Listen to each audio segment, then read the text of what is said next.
श्री शिव पुराण रुद्र संहिता द्वितीय सती खंड अध्याय 22।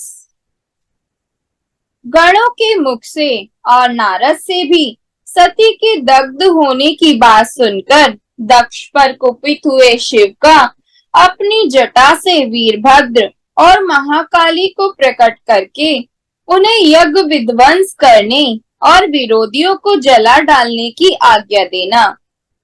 ब्रह्मा जी कहते हैं, नारद, वह आकाशवाणी सुनकर सब देवता आदि भयभीत तथा विस्मित हो गए।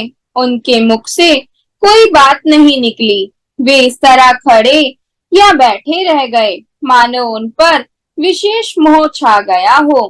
भृगु के मंत्र बल से भाग जाने के कारण जो वीर शिवगण नष्ट होने से बच गए थे, वे भगवान शिव की शरण में गए।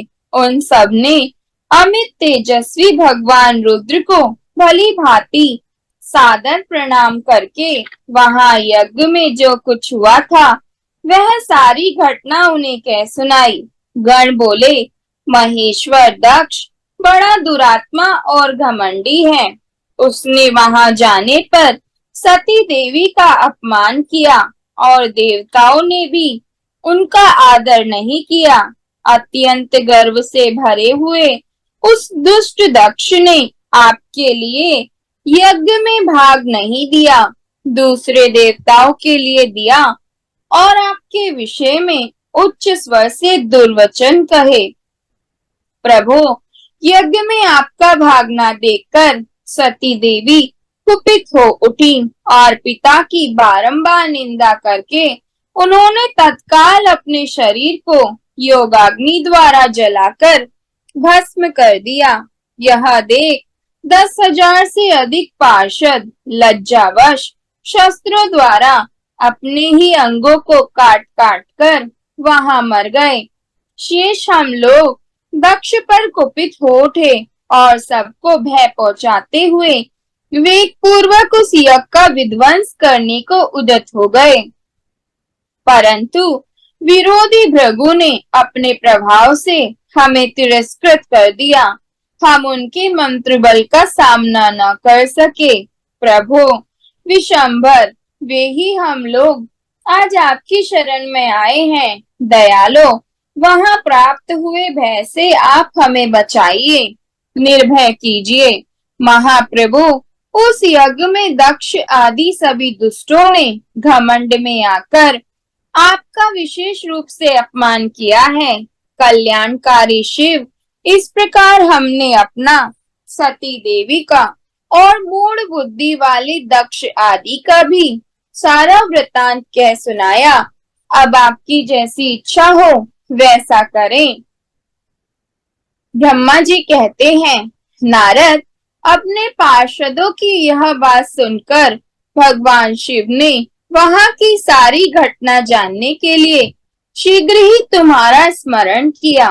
देवर्षि, तुम दिव्य दृष्टि से संपन्न हो, अतः भगवान के स्मरण करने पर तुम तुरंत वहां आ पहुंचे और शंकर जी को भक्ति पूर्वक प्रणाम करके खड़े हो गए। स्वामी शिव ने तुम्हारी प्रशंसा करके तुमसे दक्ष यज्ञ में गई हुई सती का समाचार तथा दूसरी घटनाओं को पूछा। तात, शंभु के पूछने पर शिव में मन लगाए रखने वाले तुमने शीघ्र ही वह सारा वृतांत कह सुनाया जो दक्ष यज्ञ में घटित हुआ था। मुने, तुम्हारे मुख से निकली हुई बात सुनकर उस समय महान रौद्र पराक्रम से संपन्न सर्वेश्वर रुद्र ने तुरंत ही बड़ा भारी क्रोध प्रकट किया।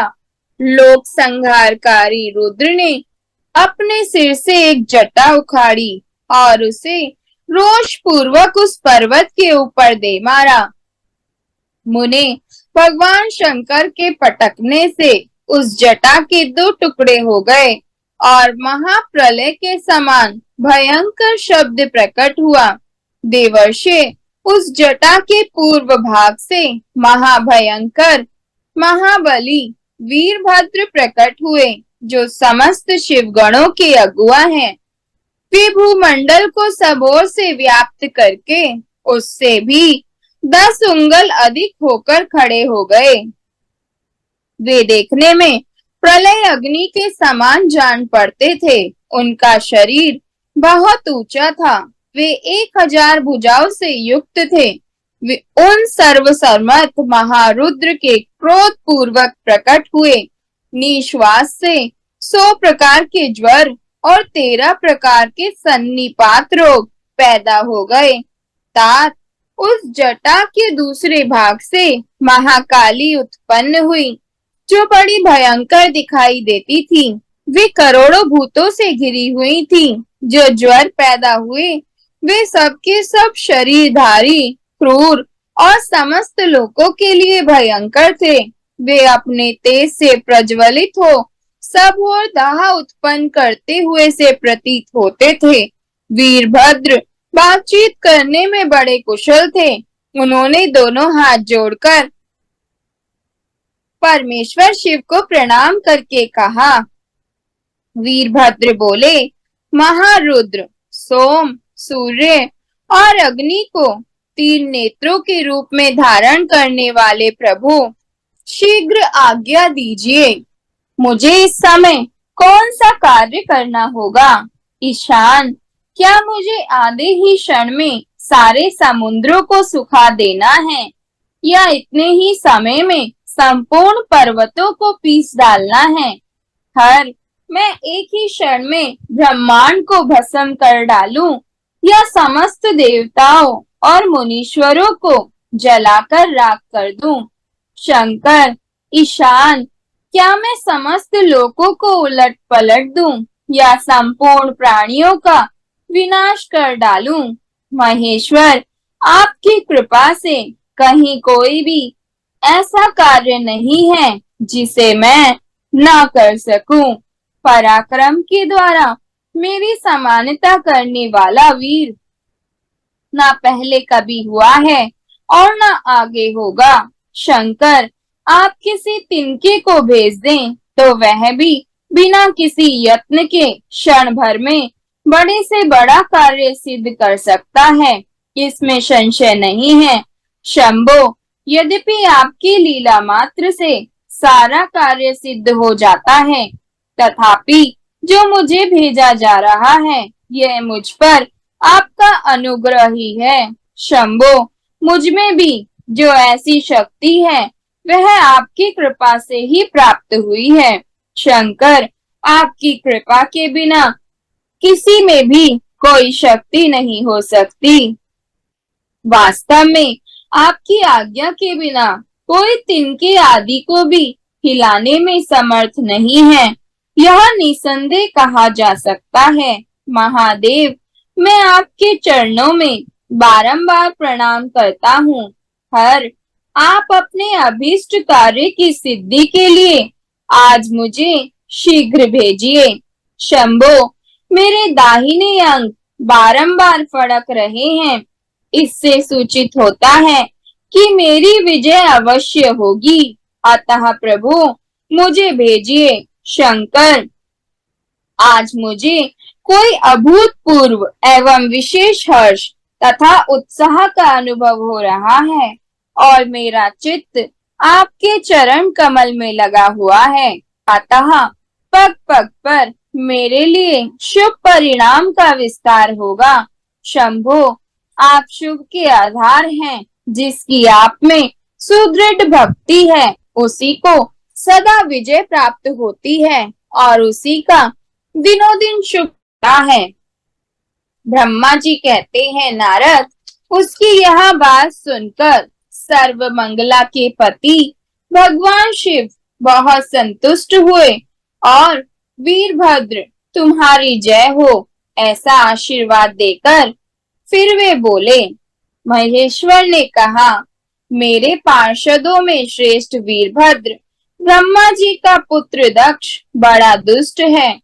उस मूर्ख को बड़ा घमंड हो गया है, अतः इन दिनों वह विशेष रूप से मेरा विरोध करने लगा है। दक्ष इस समय एक यज्ञ करने के लिए उद्यत है। तुम याग परिवार सहित उस यज्ञ को भस्म करके फिर शीघ्र मेरे स्थान पर लौट आओ।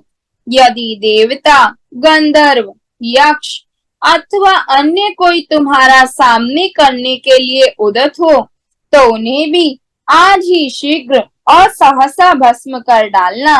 दधीची की दिलाई हुई मेरी शपथ का उल्लंघन करके जो देवता आदि वहां ठहरे हुए हैं उन्हें तुम निश्चय ही प्रयत्न पूर्वक जलाकर भस्म कर देना। जो मेरी शपथ का उल्लंघन करके गर्वयुक्त हो वहां ठहरे हुए हैं वे सब के सब मेरे द्रोही हैं, अतः उन्हें अग्निमयी माया से जला डालो। दक्ष की यज्ञशाला में जो अपनी पत्नियों और सारभूत उपकरणों के साथ बैठे हों उन सबको जलाकर भस्म कर देने के पश्चात फिर शीघ्र लौट आना। तुम्हारे वहां जाने पर विश्वदेव आदि देवगण भी यदि सामने आ तुम्हारी सादर स्तुति करें तो भी तुम उन्हें शीघ्र आग से जलाकर ही छोड़ना। वीर वहां दक्ष आदि सब लोगों को पत्नी और बंधु बांधवों सहित जलाकर कलशों में रखे हुए जल को लीला पूर्वक पी जाना। ब्रह्मा जी कहते हैं, नारद, जो वैदिक मर्यादा के पालक, काल के भी शत्रु तथा सबके ईश्वर हैं, वे भगवान रुद्र रोष से आंख लाल किए महावीर वीरभद्र से ऐसा कहकर चुप हो गए।